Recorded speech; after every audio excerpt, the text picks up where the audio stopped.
अगर बाबा साहब अम्बेडकर उस जमाने में नहीं आते तो आज भी मैं किसी के यहाँ लैट्रिन साफ कर रहा होता, किसी के बच्चे किसी के पशु ढो रहा होता, मेरा जीवन कौन सुधार के गया? मेरे लिए तो भगवान मेरे बाबा साहब अम्बेडकर है ना। स्टूडेंटों पे कैसे लाठी चार्ज हो रही है, यूपीएससी में पेपर लीक, बीपीएससी में पेपर, नीट में पेपर लीक, ये सरकार पता नहीं कहाँ से कहाँ ले जाना चाह रही है। कि ज्योतिबा फुले तक, सावित्रीबाई फुले तक को आपने मिट्टी में दबा दिया, आपने नारायण गुरु का भी नाम नहीं लिया। आप कौन सी मानसिकता से इस देश को कहाँ ले जाना चाह रहे हो? आजकल चुनाव एक ऐसा चुनाव कर दिया, प्रधानी का चुनाव भी ना 10-20 लाख रुपए कहाँ चले जाता है पता नहीं चलता। हमारे लोगों के पास इतना पैसा नहीं है। भाई चंद्रशेखर आजाद ने कहाँ से अपना सहारनपुर से आंदोलन स्टार्ट किया, उसके बाद उन्होंने किसानों के लिए, पहलवान बेटियों के लिए, बहनों के लिए, भाइयों के लिए, टीचरों के लिए, देवबंद सीट आप जब देखेंगे 51% जहाँ मुस्लिम वोट हो और उस पर बीजेपी जीते तो संदेह बिल्कुल होता है। जब ढाबों पे ट्रकों में जब ईवीएम पकड़ी जाती है तो संदेह होता है। हमें संपत्ति का अधिकार नहीं मिला, हमें कपड़े पहनने का अधिकार नहीं मिला, हमारी बहन बेटियों के साथ अन्याय होता रहा, हमारी परछाइयों से नफरत करी गई। बहन जी ने ITI, IIT ऐसी सुविधाएं बना के दी, बहन जी ने बुद्धा सर्किट बनाया, बहन जी ने इतने अच्छे काम किए हैं। केंद्र में जब से बीजेपी आई है शायद ही कोई ऐसा महकमा बचा हो जिसने धरना ना दिया हो, जो धरने पर ना बैठा हो। क्या नाम है आपका? राजकुमार नाम है मेरा। राजकुमार भाई, मुझे आप एक बात बताइए, ये भी बीएसपी के समर्थक रहे हैं, ये भी कभी बीएसपी के थे, ये भाई भी कभी बीएसपी के थे, समर्थक तो थे, वोट देते नहीं, समर्थक तो होंगे जरूर। लोग आज आर्य समाज पार्टी की तरफ क्यों डाइवर्ट हो रहे हैं? देखिए, सबसे पहले मैं बताऊं कि आपने बीएसपी की बात करी, बहन जी की बात करी और आप चंद्रशेखर भाई की बात कर रहे हैं। असल मुद्दा ये है कि जो ये दलित समाज है, जो ये बहुजन समाज है, ये किसी राजनीतिक पार्टी का दबाव में नहीं है, ना ही ये कोई राजनीतिक वो चाहता कि मुझे कोई राजनीतिक सुख संपत्ति मिल जाए, मैं आज विधायक बन जाऊँ, MP बन जाऊँ, MLA बन जाऊँ, इतने हमारे लोगों को चाहते नहीं है। हमारे लोगों की चाहत सिर्फ एक समतामूलक समाज बनाने की है, समान अधिकार पाने की है।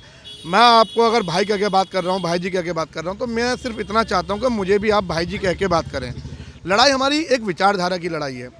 जो सम्मान, जो सुख सुविधाएं हमें बरसों से हमसे छीन कर रखी गई, दूर रखी गई, हमें शिक्षा नहीं मिली, हमें पीने का पानी नहीं मिला, हमें खाने का अधिकार नहीं मिले, हमें संपत्ति का अधिकार नहीं मिला, हमें कपड़े पहनने का अधिकार नहीं मिला, हमारी बहन बेटियों के साथ अन्याय होता रहा, हमारी परछाइयों से नफरत करी गई, हमारे लोग अगर किसी हिंदू देवी देवता का नाम ले देते तो जुबान काट दी गई, कानों में पिघला पिघला के शीशे डाले गए, नंगे पैर घुमाया गया, पैरों में खूंटे गाड़े गए। हम बाबा साहब के विचारक हैं, हम बुद्ध के अनुयायी हैं। हम सिर्फ ये चाहते हैं कि जो हमारे, अब हम ये नहीं चाहते कि ये व्यवस्था को पलट के हम यूं कर दें, हम उनके साथ ये करें। हम चाहते हैं खड़ी व्यवस्था रहे, जो एक तालमेल बना रहे। बिल्कुल, अगर मैं उनको कह रहा हूँ कि फलाने तिवारी जी, तो वो भी मुझे कहें राजकुमार जी। इतनी सी हमारी लड़ाई है। आती है बात हमारी बहन जी पे। देखिए, आपने अभी मैं सुन रहा था बहन जी के बारे में कुछ प्रश्न किए, बहन जी क्यों नहीं बोलती। बहन जी सन 70 के दशक से जब मैं उनका इतिहास पढ़ता हूँ बहन जी का, एक लेडी ने अपना घर छोड़ा, अपनी जॉब छोड़ी, उसके बाद वो दर दर भटकी, साहब पे जाती थी लोगों के घर, साइकिलों में गई, साड़ी भी मैंने देखता हूँ पुरानी तस्वीरें तो आंखें भर आती हैं, और गली गली भटकती रहीं साहब के साथ, और मिशन में साइकिलों से चलती रहीं। और लोग ना बहुत से लांछन भी लगाए, मानवर साहब काशीराम को लेकर बहुत सारे लांछन लगाए। आप देखोगे अगर मनुवादी लोगों को ना, वो किस तरीके से बोलते हैं। तो ऐसी पीड़ाएं सहकर भी एक उस जमाने में, मैं 70 के दशक भी नहीं थी, कुछ 70 के दशक की बात बता रहा हूँ, ना फोन हुआ करते थे, ना मेन मीडिया ने कभी हमें कवरेज दिया ही नहीं, ना और सोशल मीडिया का कोई नामो निशान नहीं था। उस जमाने में एक महिला, एक लड़की, उसने विवाह नहीं किया और वो गली गली दर दर भटकती रही, मिशन के लिए भटकती रही। और आज हम उस पर, मैं कभी इतना बड़ा नहीं हो सकता, या मेरे समाज का कोई नेता इतना बड़ा नहीं हो सकता कि मैं बहन जी के बारे में कोई टिप्पणी करूं। आज बहन जी की उम्र 71 साल है, हमारे पिताजी 60 साल रिटायर होकर घर में बैठे हुए हैं। देखिए, कहते हैं कि बहन जी ने करा नहीं, बहन जी को अपने काम भुनाने नहीं आए। जो मैं समझता हूँ, मेरा व्यक्तिगत मत ये है कि बहन जी को अपने काम भुनाने नहीं आए। बहन जी ने जब 2007 से लेकर 12 तक इतने काम किए, इतनी यूनिवर्सिटियाँ, स्कूल, कॉलेज, आपने देखा यहाँ पे ये गाजियाबाद से आगे जहाँ पे अभी 65 IAS IPS चुने गए, और बहन जी ने ITI, IIT ऐसी सुविधाएं बना के दी। बहन जी ने बुद्धा सर्किट बनाया, बहन जी ने इतने अच्छे काम किए हैं। बहन जी ने सफाई कर्म, किसी सरकार ने सबसे ज़्यादा किसानों के लिए गन्ने पे मूल्य भी बढ़ाया था, गन्ने पर मूल्य बढ़ाया, और बहन जी ने सफाई कर्मचारी को पक्का किया। और मैं आपको बता दूं, जो लोग कहते हैं कि बहन जी के समय कुछ नहीं हुआ, हालांकि मैं नहीं कहता ये, उस समय अफसरशाही खत्म हो गई थी, अफसर समय पे मिलते थे, तो गरीबों की सुनवाई होती थी। अफसरशाही खत्म हो गई थी। आप देखोगे जो शिक्षकों को 1.5 साल से तनख्वाही नहीं मिलती थी, जिन शिक्षकों को क्यों नहीं मिलती थी? क्योंकि अगर देश पढ़ेगा, बच्चे पढ़ेंगे लिखेंगे तो ये समाज। ठीक है, अब मेरा सवाल आपसे ये है, काम सारे बढ़े हुए, सब बढ़े हुए, आज के समय की स्थिति देखिए, मुझे भी दुख होता है जब मैं 4 बार के मुख्यमंत्री को देखता हूँ, पूरे लोकसभा चुनाव में एक सीट भी ना जीत पाना दुर्भाग्य है, नहीं है? मैं उसी बात पे आ रहा हूँ। देखिए, सबसे पहली चीज़ तो ईवीएम, जिस पे ईवीएम आज संदेहपूर्ण है पूरी 100%, और कई देशों ने उस पर आवाज़ उठाई है, और सबसे पहले भारत के अंदर बहन जी ने ईवीएम पे आवाज़ उठाई। ठीक है, एक सबसे बड़ा उस टाइम का वो देवबंद सीट आप जब देखेंगे 51% जहाँ मुस्लिम वोट हो और उस पर बीजेपी जीते तो संदेह बिल्कुल होता है। जब ढाबों पे ट्रकों में जब ईवीएम पकड़ी जाती है तो संदेह होता है। हरियाणा की कई घटनाएं आपने देखी होंगी कि लोगों को स्याही लगा के वहीं से वापस भेजा जा रहा है, और टीचर एक बंदा वहाँ पे खड़ा होकर वोट डाल रहा है, कौन है वो पता नहीं, और उन चीज़ों पर कभी कार्रवाई नहीं होती। इतना सब कुछ दिया बहुजन समाज के लिए, सब समाज के लिए काम किया, और उसके बाद समाज ने क्या किया? बहन जी को हंसिए पे लाके पटक दिया और 80 सीटों पर समेट दिया।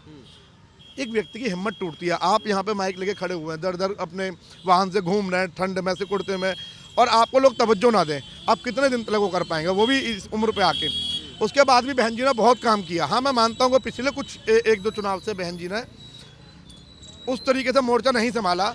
एक 71 साल की उम्र भी कुछ कहती है, 71 साल की महिलाओं से तो आकाश आनंद को लाए हैं। आकाश आनंद जी अभी कर रहे हैं काम, ठीक है, लेकिन हाँ, और आप चंद्रशेखर भाई की बात जो कर रहे हैं, जब मैं साहब काशीराम का एक वो पढ़ता हूँ ना, संघर्ष, तो जो संघर्ष साहब काशीराम का था उसमें बहुत सारी झलक जो आज मिलती है वो भाई चंद्रशेखर आज़ाद में मिलती है। भाई चंद्रशेखर आज़ाद ने कहाँ से अपना सहारनपुर से आंदोलन स्टार्ट किया, उसके बाद उन्होंने किसानों के लिए, पहलवान बेटियों के लिए, बहनों के लिए, भाइयों के लिए, टीचरों के लिए, और ये मुस्लिम समाज के लिए, ऐसा कोई संघर्ष नहीं था जहाँ पे चंद्रशेखर भाई ने अपनी प्रेजेंटेशन नहीं दी, जहाँ पे उन्होंने लाठियाँ डंडे नहीं खाए, जहाँ पे उन्होंने दलित मजलूमों की आवाज़ नहीं उठाई। अब हम संसद में भी देखते हैं, जब संसद में नहीं बोलने दिया जाता वहाँ पे भी दहाड़ जाते हैं हमारे भाई। और मैं आज सच में बता रहा हूँ कि कहीं ना कहीं तक, किसी ना किसी हद तक ये लगता है कि मानव साहब काशीराम की जो कमी महसूस हो रही थी वो लगभग अब पूरी होती जा रही है, वो चंद्रशेखर आज़ाद जी के रूप में। अब मुझे आप एक बार, दिल्ली के चुनाव में आज़ाद समाज पार्टी का क्या भविष्य है? दिल्ली के चुनाव में देखिए, आज़ाद समाज पार्टी का, अभी आपने उत्तर प्रदेश के एमपी चुनाव देखा, 2 सीटों पे आज़ाद समाज पार्टी चुनाव लड़ी। एक पे हम 1,51,000 वोटों से विजयी रहे, और एक पर हमने 80,000 वोट से भी ज़्यादा वोट पाए। और अभी भी हमारा आपने देखा झारखंड में और महाराष्ट्र में भी काफ़ी अच्छा प्रदर्शन रहा है। अब यहाँ पे जो सबसे बड़ी समस्या आती है वो आती है पूंजी की। भाई उनके पास तो अथाह संपत्ति है, बहुत अथाह संपत्ति, और आजकल चुनाव एक ऐसा चुनाव कर दिया, प्रधानी का चुनाव भी ना 10-20 लाख रुपए कहाँ चले जाता है पता नहीं चलता। हमारे लोगों के पास इतना पैसा नहीं है। अब आप हमारे क्षेत्र में लोग लड़ना चाहते हैं चुनाव, लेकिन वो देख रहे हैं कि एक व्यक्ति तो उसमें 20 लाख रुपए सिर्फ प्रचार पे वाला चुनाव हो गया एक तरीके से देखा जाए, 20 लाख रुपए प्रचारों पे खर्च कर दिए, है ना। और उन्होंने पेड वर्कर रखे हुए हैं, उनकी जो डिजाइनर लोग, उनकी आप देखोगे साड़ियाँ एक अलग तरीके से पहनी हुई होंगी, एक डिजाइन की पहनी। एक बार बताइए, मैं नगीना चुनाव कवर कर रहा था, एक चंद्रशेखर आज़ाद शायद, जब मैं उनके वहाँ कार्यक्रम कवर करने जाता था, सुबह 8 बजे वो निकलते थे घर से, और पैदल गली गली घूम के, जनसभा करके, नुक्कड़ नाटक करके रात को 12 बजे घर में घुसते थे। तो वो भी तो नेता हैं, वो भी तो आपके नेता हैं। बिल्कुल, मैं वही कहना चाह रहा था। देखिए, ये मैंने आपको पहले बताया ना कि साहब काशीराम की जो झलक मिलती है वो चंद्रशेखर भाई में। साहब काशीराम ने अपनी IAS लेवल की नौकरी छोड़ दी DRDO से। उसके बाद उन्होंने साइकिल में पंचर लगवाने के पैसे नहीं थे। मैं जब पढ़ता हूँ साहब काशीराम जी को, एक बार उनकी बनियान के वो शर्ट का गला काट के बाजू निकाल के बनियान बना लेते थे, तो उनकी बनियान में 50-50, 60-60 छेद हुआ करते थे। उनके पैरों की चप्पलें भी टूट जाती थी। उन्हें जोड़ के साहब काशीराम जी अपना संघर्ष चलाते थे। और वो संघर्ष, जब आप संघर्ष करते हो ना, दिल से करते हो। मैं भी यही कहना चाह रहा हूँ कि यहाँ कोई प्रत्याशी डिक्लेयर होता है तो अगर संघर्ष करेगा, छवि बढ़िया होगी, तो ऑब्वियसली बात है जीतेंगे। बिल्कुल ये मैं इस बात से आपकी एग्री हूँ। एक एग्जांपल मैं केजरीवाल का भी इसमें देना चाहूँगा। इन लोगों ने उस टाइम पर बहुत मेहनत करी, सत्ता पाने के लिए बहुत मेहनत करी। इन्होंने दर भटके, ये चौराहे गलियाँ कोई नहीं छोड़े, बैठ के प्रचार किया। ऑटो में बैठ के ऑटो इनके प्रचारक का मुख्य वो था, साधन। और उसके बाद इन्होंने ऑटो वालों को एक जीतते ही एक सौगात भी दी कि ओला उबर जैसी हजारों कंपनियां धड़ल्ले से चलवाई, और ऑटो वालों का आज वही हाल है। जो ऑटो पकड़ के चल रहे थे उनका वही हाल है।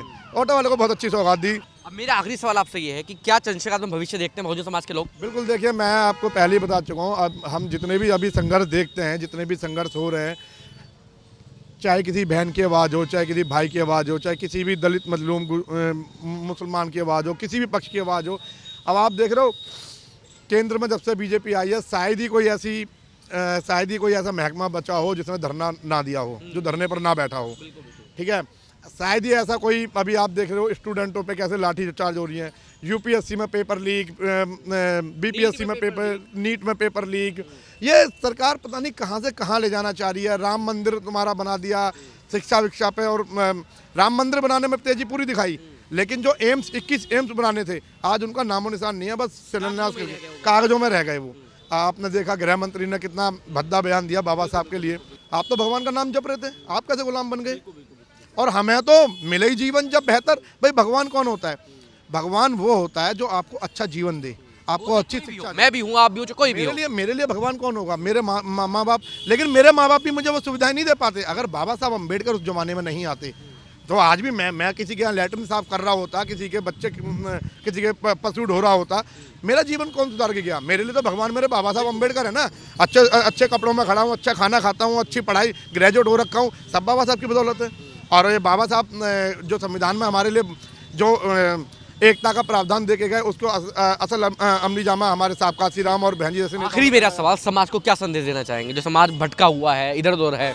समाज को मेरा यही संदेश है कि समाज को सबसे पहले तो पढ़ना पड़ेगा, संघर्ष जानना पड़ेगा। हमारे महापुरुषों ने कहा, ये बाबा साहब के शब्द ये हैं कि उनका 5 साल का बच्चा अपना 5000 साल पुराना इतिहास जानता है, और हमारा 50 साल का बुजुर्ग भी अपना 50 साल पुराना इतिहास नहीं जानता। सबसे बड़ी कमी ये है। देखिए, बाबा साहब या हमारे महापुरुषों के बारे में किसी किताबों में तो आपको पढ़ाया नहीं जाएगा जब तक लगे मनुवादी सरकारें रहेंगी। मैंने भी ग्रेजुएशन तक पढ़ाई करी और बाबा साहब के बारे में कहीं कुछ नहीं पढ़ा। आज आप सावरकर पढ़ा रहे हो, आप के नाम पे यूनिवर्सिटी बन रही है। हाँ, तो आज आप पढ़ा रहे हो, ठीक है, आपकी श्रद्धा है, लेकिन आप उसको इतना ज़्यादा हाईलाइट कर रहे हो। 6 बार माफ़ी मांगने वाले, मैं उसको ये डिनाई नहीं कर रहा, लेकिन मैं ये कह रहा हूँ कि उस पर इतना तवज्जो क्यों? आपके लिए और भी इतने क्रांतिकारी हैं, आपके लिए भगत सिंह हैं, चंद्रशेखर आज़ाद हैं, सुभाष चंद्र बोस हैं, इतने सारे वो क्रांतिकारी हैं जिन्होंने 23 साल की उम्र में फांसी का फंदा झूला है। कितने लोग ऐसे हैं जिन्होंने नाखून उखाड़े गए, बाल पकड़ के काला पानी में अकेले सावरकर तो नहीं गए थे, करीब हजारों सैनिक थे वहाँ पे काला पानी में। उन्होंने तो यात्राएं सही, उन्होंने तो माफीनामा नहीं लिखा। एक भी नाम आप बता दो, बहुजन क्रांतिकारी थे, एक भी नाम आप मुझे गिना दो। किसी का भी नाम अगर आपने उछाला, वो सब आप मिट्टी में दबा देते हो। आप यहाँ तक कि ज्योतिबा फुले तक, सावित्रीबाई फुले तक को आपने मिट्टी में दबा दिया। आपने नारायण गुरु का कभी नाम नहीं लिया। आप कौन सी मानसिकता से इस देश को कहाँ ले जाना चाह रहे हो? देखिए, ये मैं कह रहा हूँ ना, ये अभी भी ये व्यवस्था वो बनाना नहीं चाहते। जो बाबा साहब या हमारे महापुरुष कहते हैं ना, भाई खड़ी व्यवस्था बनाओ, समान व्यवस्था बनाओ, ये उसके घोर विरोधी हैं, और ये मानसिकता बदलनी है हमें। आप देख रहे हैं नेट्रिक न्यूज, साहस सच कहने का।